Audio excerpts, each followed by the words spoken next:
For the last couple of years, I've been waiting. I've been patiently waiting for someone to put Zelensky in his place, because I absolutely despise how he has treated our country like an ATM. And he's been disrespectful and ungrateful the entire time he has been doing it.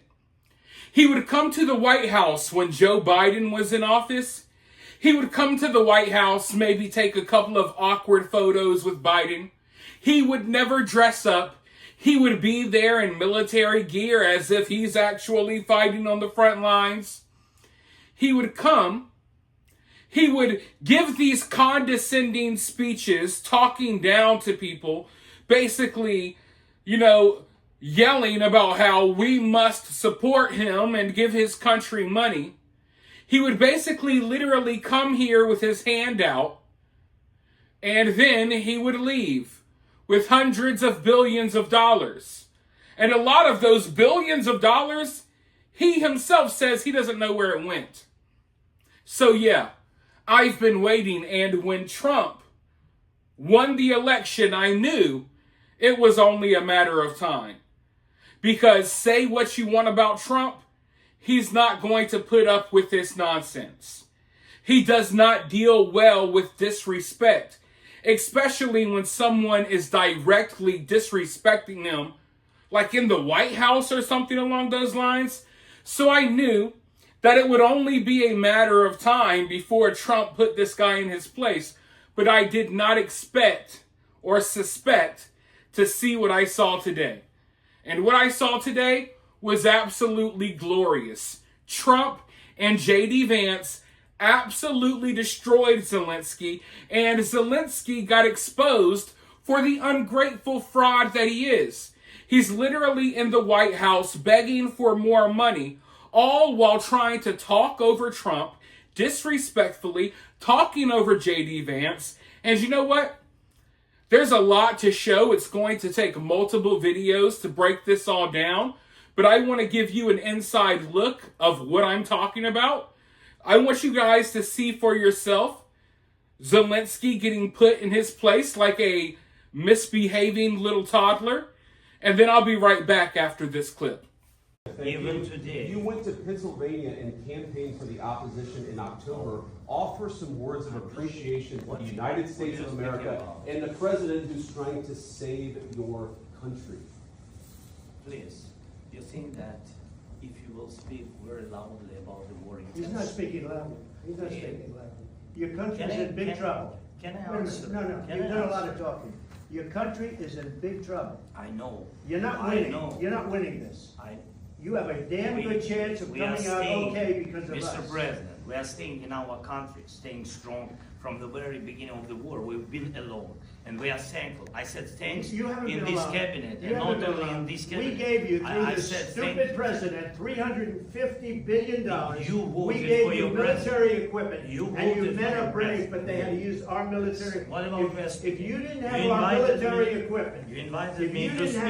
military equipment, this war would have been over in 2 weeks. In 3 days, I heard it from Putin. In 3 days. This is something maybe less. In 2 weeks, of course, yes. It's going to be a very hard thing to do business like this. Again, just say thank you. I said a lot of times to American people. Accept that there are disagreements, and let's go litigate those disagreements rather than trying to fight it out in the American media when you're wrong.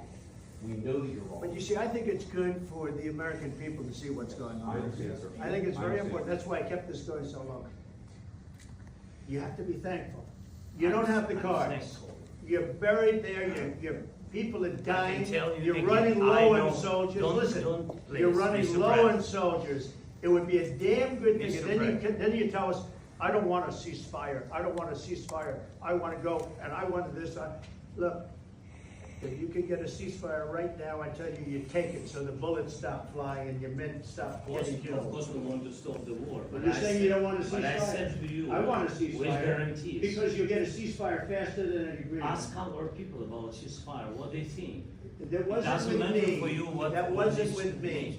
That was with a guy named Biden who was not a smart person. That was with your Obama. president. It was your president. Excuse me. That was with Obama, who gave you sheets, and I gave you javelins. Yes. I gave you the javelins to take out all those tanks. Obama gave you sheets. In fact, the statement is Obama gave sheets and Trump gave javelins. You got to be more thankful, because let me tell you, you don't have the cards. With us, you have the cards. But without us, you don't have any cards. One more question to Trump is right. It's good for us to see these conversations happening.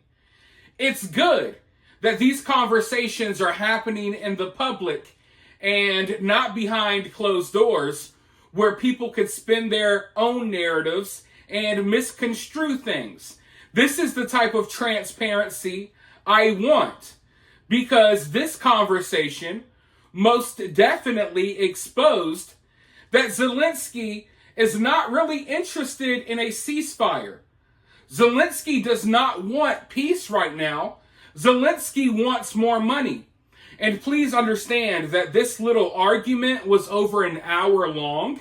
I'm going to post several videos going over all of the clips. There's a lot to unpack, so subscribe and ring that notification bell if you haven't already. But yeah, conversations like this one, when they happen in the public for everyone to see, it makes it easier for people to, see the truth. Because there's nothing being hidden here. Everything is on the table. Everything is happening in front of the cameras for you to see. And you can clearly see that Trump is fighting for peace. And Zelensky, who should be here fighting for peace, that's not what he really wants. In fact, this entire conversation, Zelensky was giving off the body language of an upset teenage girl, of an upset kid, an upset toddler, when you tell them they cannot go outside today. When your kid comes to you and says, I want to go to Danny's house and jump on the trampoline, and you tell him no, because he got a 69 on his report card, that's how Zelensky is acting. He has his arms folded, he's rolling his eyes, he's mumbling little things under his breath. It's absolutely embarrassing. And I am so glad that he got embarrassed like he deserved today. He got put in his place because he needed this reminder. Because listen, Zelensky was getting too big for his britches. He thought that he could just parade right into the White House and keep getting hundreds of billions of dollars. That's not going to work with Trump. And your little attitude and your little military outfit cosplay, none of that is working. It's not going to work with Trump. And I think Zelensky realizes that now. He had to find out the hard way. But for now, I want to hear from you guys down in the comments below. While you're down there, hit that thumbs up, hit that subscribe, ring that notification bell, and I'll talk to you all very soon in the next video.